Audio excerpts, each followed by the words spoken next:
జీవితంలో గొప్ప మార్పు ఇచ్చావు తండ్రి. నువ్వేగా నాకుంది, నువ్వు నాకుంటే చాలయ్యా యేసయ్యా.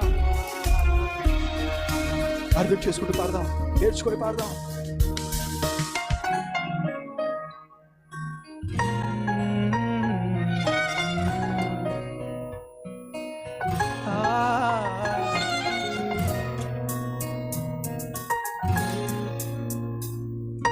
మదిలో మనశ్శాంతి లేక ఆటకేదో మిగిలి ఉన్నా, అతి వీడి ఉన్న నన్ను మళ్ళీ కలిసి మన్నించావే.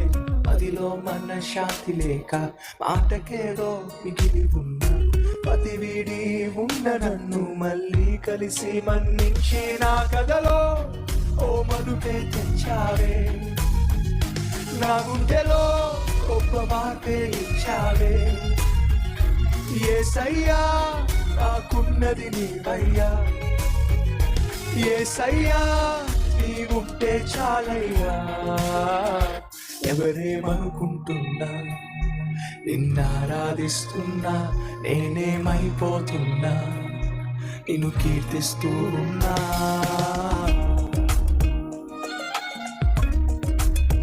బ్రతుకు బాట బరువుకున్నా, లోపల ఒకలా బయటికి ఒకలా బ్రతుకుతున్నా, బరి తెగించి జీవిస్తున్నా, భ్రమ నుంచి నన్ను వేరు చేసి నాకు తోడయ్యా.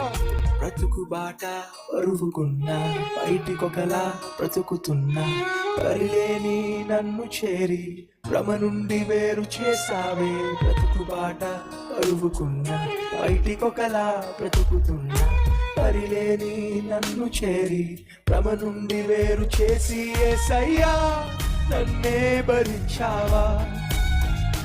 యేసయ్యా నాకై బలయ్యావా. దోషినైనా నన్నే ప్రేమించావా. దరిలేని నన్ను నీ దరి చేర్చావా. ఎవరేమనుకుంటున్నా, నిన్నారాధిస్తున్నా, నేనేమైపోతున్నా, నిన్ను కీర్తిస్తూ ఉన్నా. నిరాశ నిస్పృహలోనా నీ వైపే చూస్తున్నా, ఈ లోకపు అలజడిలో నా ఒడి నీవేగా. ఎవరేమనుకుంటున్నా, నిన్నారాధిస్తున్నా, నేనేమైపోతున్నా, నిన్ను కీర్తిస్తూ ఉన్నా.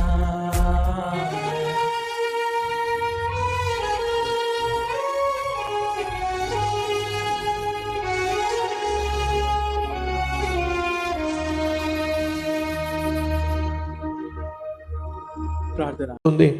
అపవాది అయినటువంటి సాతాను గర్జించు సింహం వలె ఎవరిని మృంగుదునా అని చెప్పి దివారాత్రములో మన చుట్టూ తిరుగుతూనే ఉన్నాడు. ఒకరోజు ఒక చెల్లి వచ్చింది, చాలా సన్నగా ఉంది, బక్క చిక్కిపోయి ఉండటం వల్ల ముఖంలో ఏమాత్రం ఆకారం కూడా కనిపించటం లేదు. ఆ చెల్లి వచ్చి అంటుంది, అన్నయ్య నా జీవితంలో భయంకరమైన సమస్య గుండా వెళ్తున్నాను అన్నయ్య. ఏంటమ్మా? ఒక అబ్బాయి నన్ను ప్రేమించి నా జీవితాన్ని నాశనం చేశాడు అన్నయ్య. ఆ మాట అన్నప్పుడు నాకు ఫస్ట్ వచ్చిన థాట్ ఏంటి తెలుసా? అమ్మా నిన్ను కూడా వదిలిపెట్టలేదా తల్లి? వాళ్ళు బక్క చిక్కిపోయి ఉందండి, సన్నగా బక్క చిక్కిపోయినటువంటి ఆ అమ్మాయిని కూడా వదిలిపెట్టలేదండి. ఏమర్థమవుతుంది మీకు? ఈరోజు సైతాను ఎంతగా తెగించాడయ్యా అంటే ఎవరినైనా సరే నాశనం చేయాల్సిందే. వాడికి నీ అందంతో సంబంధం లేదు, నీ ఆత్మతోనే సంబంధం.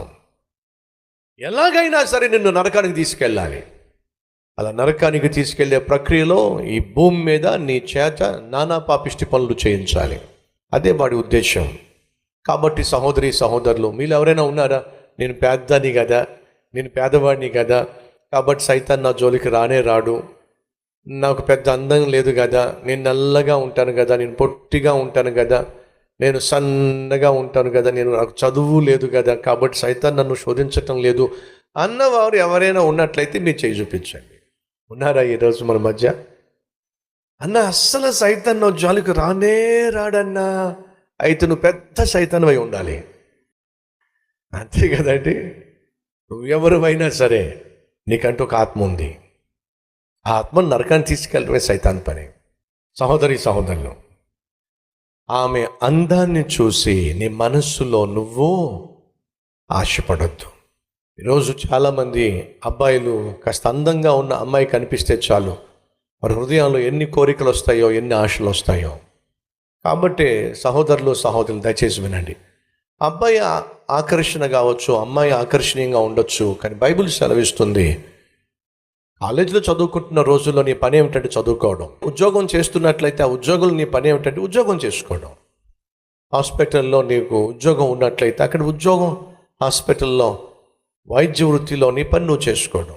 ఎక్కడ పని చేస్తున్నా, ఎక్కడ నువ్వు నివసిస్తున్నా నీ పని నువ్వు చేసుకుంటూ వెళ్ళాలి. అంతేగాని అందంగా ఉందని, ఆకర్షణీయంగా ఉన్నాడని చెప్పి అనవసరంగా మనసులో ఆశలు పెట్టుకొని భర్తకు ద్రోహం చేస్తూ, భార్యకు ద్రోహం చేస్తూ, పిల్లలకు ద్రోహం చేస్తూ నీ ఆశలు వెంబడ వెళ్ళి అనవసరంగా నీ జీవితాన్ని నాశనం చేసుకోవద్దని ప్రభుపేట మనం